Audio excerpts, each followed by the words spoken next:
Hai, Assalamualaikum warahmatullahi wabarakatuh. Perkenalkan, nama saya Trisna Sari Kastia Putri dengan NIM 194844012.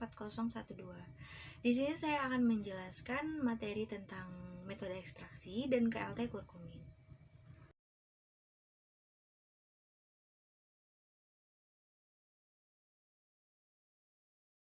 Masuk ke materi yang pertama, saya akan menjelaskan materi tentang ekstraksi. Nah, salah satu metode pemisahan senyawa yang paling umum itu adalah ekstraksi. Nah, ekstraksi itu adalah suatu kegiatan penarikan zat-zat yang dapat larut dari bahan yang tidak dapat larut dengan pelarut air. Nah, ekstraksi itu dibedakan menjadi dua berdasarkan metodenya. Ada yang pertama, metode ekstraksi secara dingin yang dibagi menjadi dua proses. Yang pertama ada maserasi dan perkolasi, lalu yang kedua ada metode ekstraksi secara panas. Itu dibagi menjadi tiga proses, ada infundasi, soksletasi, dan destilasi. Pertama, masuk ke metode yang pertama itu metode ekstraksi secara dingin. Nah, metode ekstraksi secara dingin itu adalah metode ekstraksi yang dalam proses kerjanya itu tidak memerlukan pemanasan. Nah, metode ini tuh biasa digunakan untuk bahan-bahan yang tidak tahan terhadap pemanasan dan bahan yang memiliki tekstur yang lunak. Yang pertama itu ada maserasi. Nah, maserasi ini merupakan proses ekstraksi atau penyarian simplisia dengan cara perendaman sampel menggunakan pelarut tertentu pada temperatur ruang. Nah, waktu yang diperlukan maserasi ini tergantung bahan, tapi umumnya itu membutuhkan waktu 5 hari. Umumnya sampel atau simplisia yang digunakan dalam metode maserasi itu berbentuk serbuk ya, karena kalau berbentuk serbuk itu berguna untuk memperluas permukaan sampel yang bersentuhan dengan cairan pengekstraksi, sehingga hasil ekstraksi yang diperoleh itu akan lebih banyak dan lebih optimal. Nah, biasa cairan penyari yang digunakan itu yaitu pelarut yang sesuai dengan kelarutan zat aktifnya. Jadi kalau misalnya zat aktifnya itu bersifat polar, maka pelarut yang digunakan itu juga pelarut polar. Contohnya seperti air, etanol, dan lain-lain. Nah, sebaliknya, kalau misalnya zat aktifnya itu non-polar, maka digunakan pelarut yang non-polar. Contohnya seperti benzena, terus ether, eksena, toluena, dan lain-lain. Nah, alat yang digunakan dari proses maserasi ini adalah bejana atau toples kaca. Tapi wadah toples kaca yang digunakan itu bukan yang sembarangan. Nah, kenapa menggunakan kaca? Nah, karena kalau kaca tuh dia tuh tidak bereaksi atau tidak berpengaruh dengan zat-zat aktif simplisia, tidak seperti logam atau aluminium. Nah, cara kerja proses maserasi itu pertama 10 bagian sampel dengan derajat halus yang cocok itu dimasukkan ke dalam bejana, lalu dituang 75 bagian cairan penyari, ditutup dan dibiarkan selama 5 hari terlindung dari cahaya sambil berulang-ulang diaduk. Nah, setelah 5 hari sarinya itu diserkai, lalu ampasnya diperas. Nah, ampas yang ditambahkan cairan penyari secukupnya itu diaduk dan diserkai sampai diperoleh seluruh sari itu sebanyak 100 bagian. Nah, setelah itu sari dipekatkan dengan cara diuapkan pada tekanan rendah dengan suhu 50 derajat Celcius hingga konsentrasi yang dikehendaki. Adapun kelemahan dari proses metode maserasi itu yang pertama, proses penyariannya kurang sempurna karena zat aktifnya itu hanya mampu terekstraksi sebanyak 50% saja. Lalu yang kedua, prosesnya itu membutuhkan waktu yang cukup lama. Lalu yang ketiga, dapat terjadi kejenuhan cairan penyari sehingga kandungan kimia yang tersari itu terbatas. Kelebihan dari proses maserasi ini, pertama itu alat yang digunakan itu sederhana, hanya dibutuhkan bejana perendam aja. Lalu yang kedua, biaya operasionalnya itu relatif rendah. Yang ketiga, prosesnya relatif hemat penyari. Dan lalu yang keempat, tanpa pemanasan. Nah, selanjutnya ada proses perkolasi. Perkolasi ini merupakan ekstraksi dengan mengalirkan cairan penyari yang selalu baru melalui serbuk simplisia yang telah dibasahi sampai sempurna. Umumnya itu dilakukan pada suhu ruang. Lalu alat yang digunakan dalam proses perkolasi itu disebut perkolator. Nah, pada gambar itu tertera pada bagian yang nomor 1. Nomor satunya itu cairan penyarinya. Lalu yang kedua ada serbuk simplisia, dan yang ketiga ada hasil atau larutan zat aktif yang keluar dari perkolator, itu disebut perkolatnya. Nah, prinsip perkolasi itu yang pertama, serbuk simplisia di dalam bejana silinder, yang di bawahnya itu diberi sekat berpori. Lalu yang kedua, cairan penyari dialirkan dari atas ke bawah melalui serbuk. Yang ketiga, cairan penyari akan melarutkan zat aktif sel-sel yang dilalui. Lalu yang keempat, sampai keadaan jenuh. Faktor yang mempengaruhi perkolasi itu yang pertama ada jenis pelarut yang digunakan. Lalu yang kedua ada temperaturnya. Terus yang ketiga rasio pelarut dan bahan baku, dan yang keempat ada ukuran partikel. Nah, di sini menurut Farmakope Indonesia, penyarian dengan metode perkolasi itu dilakukan sebagai berikut. Langkah-langkah yang pertama itu membasahi 10 bagian simplisia atau campuran simplisia dengan derajat halus yang cocok dengan 2,5 bagian sampai 5 bagian cairan penyari. Lalu dimasukkan ke dalam bejana tertutup sekurang-kurangnya itu 3 jam.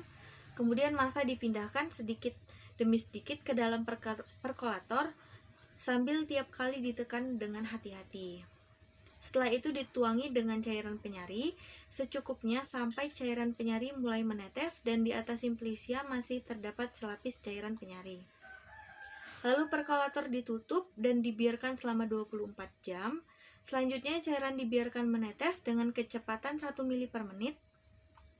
Lalu tambahkan cairan penyari berulang-ulang secukupnya hingga selalu terdapat selapis cairan penyari di atas simplisia. Hingga jika 50 mg perkolat yang keluar terakhir itu diuapkan, tidak meninggalkan sisa. Kemudian perkolat disaring atau diuapkan dengan tekanan rendah pada suhu tidak lebih dari 50 derajat Celcius hingga konsistensi yang dikehendaki. Nah, pada percobaan menggunakan perkolator itu bagian bawah perkolatornya itu ditaruh kapas atau kertas saring. Itu gunanya tuh agar serbuk simplisia itu tidak menyumbat perkolator. Nah, kapasnya itu dicuci terlebih dahulu dengan larutan penyari atau etanol. Gunanya tuh tujuannya agar tidak terdapat lemak pada kapas sehingga tidak mengotori hasil penyarian. Selanjutnya, kelemahan perkolasi. Yang pertama, cairan penyari itu lebih banyak. Lalu yang kedua, resiko cemaran mikroba untuk penyari air karena dilakukan terbuka. Kelebihannya itu tidak terjadi kejenuhan. Lalu pengalirannya itu meningkatkan difusi dengan dialiri cairan penyari sehingga zat seperti terdorong untuk keluar dari sel. Lalu masuk yang kedua, itu ada metode ekstraksi secara panas. Nah, metode ekstraksi secara panas ini terbagi menjadi 3 proses. Ada proses infundasi, soksletasi, dan destilasi. Nah, metode ekstraksi secara panas itu melibatkan panas dalam prosesnya. Dengan adanya panas, secara otomatis akan mempercepat proses ekstraksi dibandingkan dengan cara dingin. Biasanya metode ini tuh diperuntukkan untuk simplisia yang mengandung zat aktif yang tahan terhadap pemanasan dan simplisia yang memiliki teksturnya yang keras seperti biji, kayu, dan kulit. Masuk ke proses yang pertama itu ada infundasi. Nah, infundasi itu merupakan ekstraksi dengan pelarut air pada temperatur penangas air yaitu bejana infus tercelup dalam penangas air mendidih. Temperatur terukurnya itu 90 derajat Celcius selama waktu tertentu dengan kurun waktu 15 menit. Nah, proses penyarian umumnya itu digunakan untuk menyari zat kandungan aktif yang larut dalam air dan bahan nabati. Penyaringan dengan metode ini menghasilkan sari atau ekstrak yang tidak stabil dan mudah tercemar oleh bakteri dan kapang. Oleh sebab itu, sari yang diperoleh dalam proses ini tuh tidak boleh disimpan lebih dari 24 jam. Nah, alat yang digunakan untuk proses ini itu menggunakan panci tim atau panci infus dengan 2 susun. Nah, panci yang bagian atas itu digunakan untuk meletakkan bahan atau aquodes. Nah, panci yang bagian atas itu tidak boleh berhubungan langsung dengan api. Lalu yang panci yang bagian B itu yang bagian bawah itu digunakan sebagai tangas airnya. Hasil dari proses infundasi itu disebut infusa. Lalu untuk pembuatan infusanya itu langkahnya sebagai berikut. Pertama, membasahi bahan bakunya terlebih dahulu. Biasanya itu dengan air itu 2 kali bobot bahan, untuk bunga itu 4 kali bobot bahan, dan untuk karagen itu 10 kali bobot bahan. Lalu bahan baku itu ditambahkan dengan air dan dipanaskan selama 15 menit pada suhu 90-90 derajat Celcius. Umumnya untuk 100 bagian sari itu diperlukan 10 bagian bahan. Nah, untuk memindahkan penyarian itu kadang perlu ditambahkan bahan kimia ya. Contohnya seperti asam sitrat itu untuk kina, lalu Na natrium karbonat itu untuk infus kelembaban. Lalu penyaringan itu dilakukan pada saat cairan masih panas. Lanjut, prinsip kerja infundasi. Itu yang pertama, untuk melakukan proses infusa, maka kita harus mempersiapkan 1 unit panci tim yang terdiri dari 2 panci yang saling bisa ditumpuk.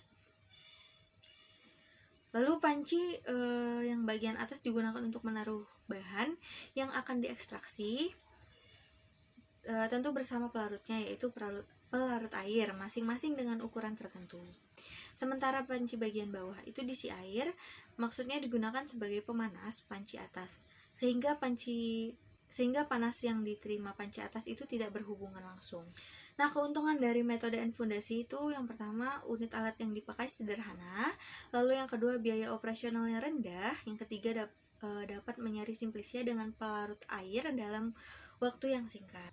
Sedangkan kerugiannya, sari yang dihasilkan itu tidak stabil dan mudah tercemar bakteri dan kapang.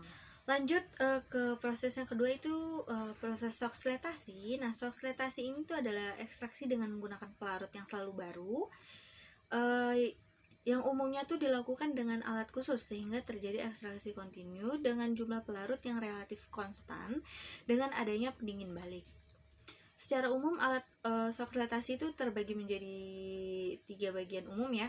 Yang bagian, nah pada gambar itu yang bagian atas itu kondensor, lalu ekstraktor sokslet, dan yang paling bawah labu alas bulat. Adapun fungsi-fungsi dari bagian-bagian alat pada soksletasi itu pada gambar yang pertama ada kondensor, itu fungsinya sebagai pendingin, juga untuk mempercepat proses pengembunan. Lalu yang kedua itu ada timbal, itu fungsinya sebagai wadah untuk sampel yang diambil zatnya. Lalu yang nomor 3 itu namanya pipa F, itu fungsinya sebagai jalan uap bagi pelarut yang menguap dari proses penguapan. Lalu yang keempat itu ada sifon, itu fungsinya sebagai perhitungan siklus. Nah, bila pada sifon kelarutannya penuh kemudian jatuh ke labu alas, maka hal ini dinamakan satu siklus. Lalu yang kelima itu ada labu alas bulat, itu fungsinya sebagai wadah bagi sampel dan pelarutnya. Lalu yang keenam ada hot plate, itu fungsinya sebagai pemanas larutan. Nah, dalam soksletasi itu ada 4 penyarian inti. Yang pertama itu penguapan cairan penyari dari labu, yang kedua pengembunan cairan penyari pada pendingin, yang ketiga perendaman serbuk oleh cairan penyari, yang keempat cairan penyari kembali ke labu setelah melampaui puncak rumah siput atau disebut sirkulasi. Nah, cara kerja proses soksletasi itu pertama, penyaringan yang berulang-ulang sehingga hasil yang didapat itu sempurna dan larut yang digunakan itu relatif sedikit. Bila penyaringan ini telah selesai, maka pelarut diuapkan kembali, lalu sisanya adalah zat yang tersari. Nah, metode oksidasi ini menggunakan pelarut yang mudah menguap dan dapat melarutkan senyawa organik yang terdapat pada bahan tersebut, tapi tidak melarutkan zat padat yang tidak diinginkan. Nah, syarat pelarut yang digunakan dalam oksidasi itu pelarut yang mudah menguap, contohnya seperti heksana, eter, petroleum ether, metil klorida, dan alkohol. Lalu titik didih pelarut rendah, pelarut tidak melarutkan senyawa yang diinginkan, pelarut terbaik untuk bahan yang diekstraksi, pelarut tersebut akan terpisah dengan cepat setelah pengocokan, lalu sifat sesuai dengan senyawa yang akan diisolasi, polar dan non-polar. Nah, kelebihannya antara lain, yang pertama, cairan penyari yang diperlukan itu lebih sedikit dan secara langsung diperoleh hasil yang lebih pekat. Nah, yang kedua, serbuk simplisia dicari oleh penyari yang murni sehingga dapat menyari zat aktif lebih banyak. Yang ketiga, penyari dapat diteruskan sesuai dengan keperluan tanpa menambahkan volume cairan penyari. Nah, kelemahannya itu yang pertama, waktu yang dibutuhkan untuk ekstraksi itu cukup lama sehingga membutuhkan energi yang tinggi. Dan bahan terekstraksi yang terakumulasi dalam labu itu mengalami beban panas dalam waktu yang cukup lama. Lalu yang kedua, pemanasan berlebihan terhadap kandungan kimia dalam serbuk, sehingga tidak cocok untuk zat kimia yang termolabil. Lalu yang ketiga, jumlah bahannya itu terbatas, hanya 30-50 gram saja.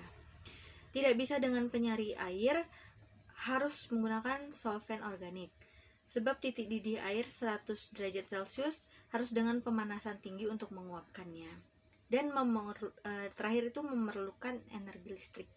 Selanjutnya yaitu destilasi. Nah, destilasi ini merupakan suatu metode pemisahan campuran yang didasarkan pada perbedaan tingkat volatilitas, kemudahan suatu zat untuk menguap.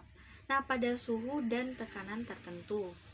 Dalam destilasi, campuran zat itu dididihkan sehingga menguap, dan uap ini kemudian didinginkan kembali ke dalam bentuk cairan. Umumnya destilasi ini digunakan untuk memurnikan atau memisahkan zat dari suatu campuran, kemudian untuk ditetapkan kadarnya. Alat yang digunakan dalam proses destilasi itu disebut destilasi Stahel. Nah, destilasi Stahel itu alat yang digunakan untuk menentukan kadar minyak atsiri dari suatu bahan baku simplisia alami.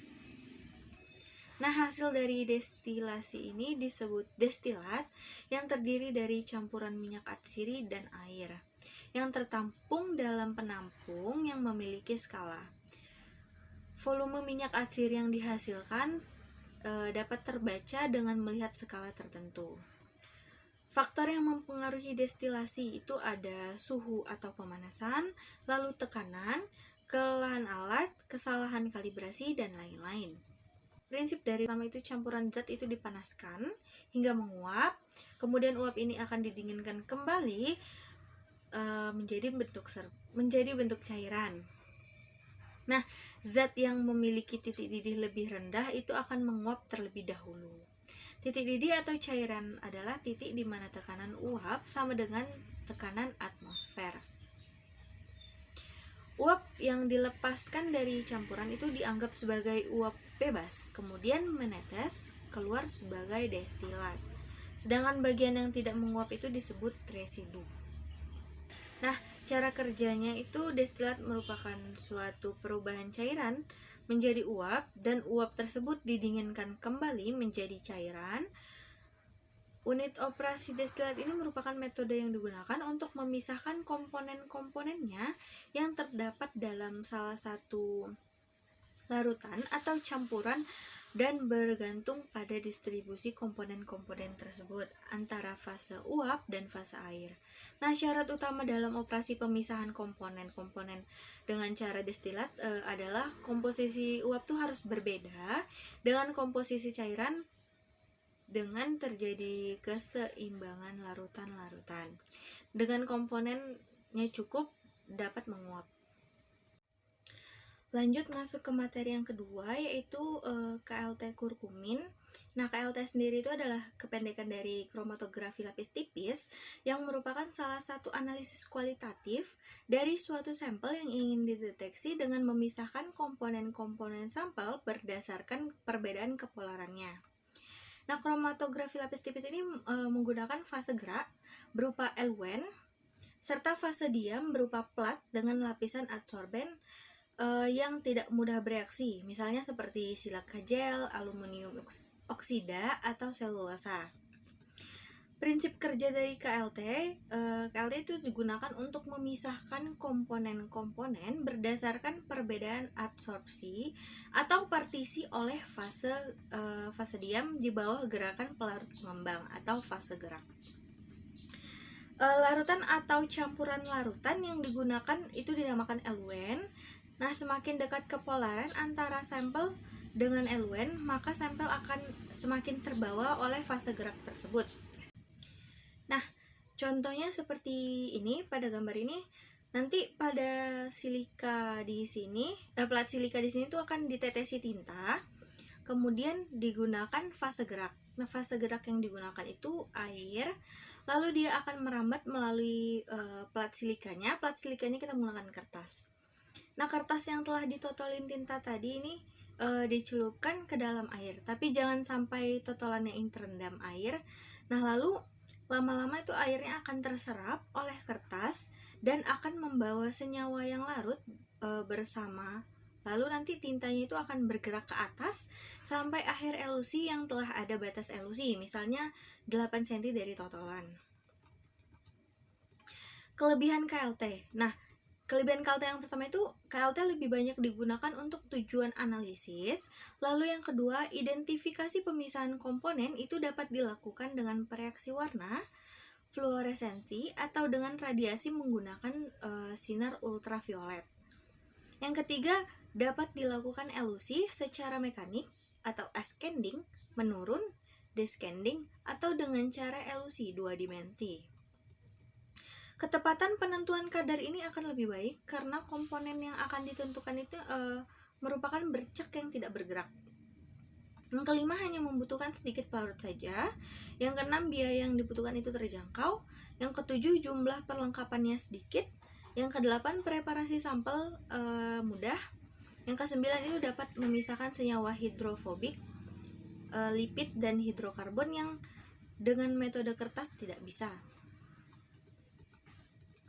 Selanjutnya, kekurangan dari KLT. Yang pertama itu butuh ketekunan dan kesabaran yang ekstra untuk mendapatkan bercak atau noda yang diharapkan. Yang kedua, butuh sistem trial atau error untuk menentukan sistem Elwen yang cocok. Yang ketiga, itu memerlukan waktu yang cukup lama jika dilakukan secara tidak tekun. Lalu ada faktor-faktor yang mempengaruhi pemisahan dalam kromatografi lapis tipis. Yang pertama itu senyawa kimia dari senyawa yang sedang dipisahkan. Lalu yang kedua, sifat dari penyerap dan derajat aktivitasnya. Yang ketiga, tebal dan kerataan dari lapisan penyerap. Yang keempat, pelarut dan derajat kemurniannya, fase gerak. Yang kelima, derajat kejenuhan dari uap dalam mana bejana pengembang yang digunakan. 6, teknik percobaan, arah dalam mana pelarut bergerak di atas plat. Lalu yang ketujuh, jumlah cuplikan yang digunakan. Nah, penetesan cuplikan dalam jumlah yang berlebihan. Kedelapan, suhu. Pemisahan-pemisahan itu sebaiknya dilakukan pada suhu tetap. Lalu yang kesembilan, ada kesetimbangan. Ternyata kesetimbangan dalam lapisan tipis itu lebih penting ya dalam kromatografi, hingga perlu mengusahakan atmosfer dalam bejana jenuh dengan uap pelarut. Pengerjaan KLT. Nah, pertama untuk pengerjaan KLT-nya itu kita harus menentukan sistem KLT-nya terlebih dahulu. Lalu yang kedua itu menyiapkan plat, Elwen, dan sampel. Selanjutnya melakukan penotolan. Selanjutnya melakukan eluasi, dan terakhir deteksi bercak atau noda. Biasa menggunakan UV 254 atau UV 366 atau bantuan penampak bercak. Dalam penentuan sistem KLT, pertama kita harus menentukan fase geraknya terlebih dahulu. Nanti bisa mencari literatur paling sederhana, misalnya kita menggunakan pewarna makanan ya. Pewarna makanan kan itu larut dalam air. Nah, kalau kita mau memisahkannya, berarti cari fase gerak yang dapat melarutkan senyawa tersebut. Lalu yang kedua, menentukan fase diam. Fase diam ini berarti dia sifatnya berlawanan ya dengan fase gerak, polaritasnya itu berbeda. Selanjutnya, menentukan standar atau baku. Nah, standar baku ini tuh sudah diketahui senyawanya apa, terus gunanya tuh buat cek sampel menggunakan senyawa apa. Selanjutnya, tentukan cara deteksinya. Nah, bisa dicari juga nih searching literaturnya. Contohnya kayak biasanya tuh kurkuminoid itu dideteksinya itu menggunakan apa, dengan apa gitu. Lanjut, bagaimana penyiapan dan penotolan sampel. Nah, di sini kita harus memperhatikan alat-alat yang akan kita gunakan seperti penggaris, pensil, dan lain-lain itu harus dibersihkan terlebih dahulu dengan aseton. Lalu kita siapkan platnya, potong 20x20 cm. Nah, kita tentukan dulu nih sampelnya berapa, terus bakunya berapa. Misalnya nih sampelnya pakai 1, terus bakunya 1. Antara sampel dan baku itu diberikan jarak antar total sekitar 1 cm. Satu hal yang perlu diperhatikan itu jangan menyentuh permukaan dari plat yang bersih dengan jari tangan, karena bekas jari tangan yang nempel itu akan merubah tebal dan permukaan pada plat ya. Lalu sebuah garis pensil digambar dekat bagian bawah fase diam dan setetes larutan sampai ditempatkan di atasnya. Sampel itu ditotolkan dengan bantuan pipa kapiler. Garis pada fase diam ini berguna untuk menunjukkan posisi asli sampel. Pembuatan garis harus menggunakan pensil karena jika semua ini digunakan dengan tinta, maka pewarna dari tinta itu juga akan bergerak sebagai kromatografi berkembang. Lanjut, adanya tiling. Nah, pertama, teknik penotolan itu harus diperhatikan agar totolan itu tidak terlalu lebar dan pekat. Lalu bila bercak lebar dan tipis, setelah dielusi menjadi lebih encer dan tidak teramati. Sebaliknya, bila terlalu pekat, hasil elusi tidak lagi bulat tapi memanjang atau tiling, sehingga senyawa yang mempunyai selisih RF kecil tidak terlihat pemisahannya. Perlu diperhatikan juga bahwa ujung penotolan tidak boleh menggores lapisan agar tidak mengganggu cairan elusi. Nah, setelah dilakukan penotolan, bisa mempersiapkan fase geraknya. Nah, setelah fase gerak itu dicampurkan, maka bisa dimasukkan ke dalam bejana. Nah, dijenuhkan dengan cara memasukkan kertas saring, maka nanti lama-lama fase gerak akan terserap dengan kertas saring. Saat kertas saring menguap, uap akan memenuhi gelas yang telah ditutup. Nah, apabila kertas saring sudah basah dengan pelarut, berarti dalam bejana artinya sudah jenuh dengan fase gerak. Kemudian penjelasan tentang kurkuminoid. Nah, kurkuminoid ini adalah suatu golongan kurkuminoid yang terdiri dari kurkumin, dimetoksikurkumin, bisdimetoksikurkumin. Nah, dia itu merupakan senyawa fenolik dengan ikatan rangkap yang terkonjugasi panjang. Nah, inilah yang menyebabkan suatu senyawa itu bisa terlihat berwarna pada sinar tampak. Untuk sistem KLT kurkumin, fase diamnya itu menggunakan silika gel F254. Lalu fase geraknya itu menggunakan kloroform metanol 8:2. Lalu deteksinya menggunakan visible, nanti warnanya akan kuning, lalu UV kuning terang. Terakhir, untuk hasil KLT kurkumin, di sini pada gambar yang paling atas itu dinamakan kurkumin, lalu yang bagian tengah yaitu dimetoksikurkumin, kemudian di bawahnya bisdimetoksikurkumin, dan paling bawah itu sampel.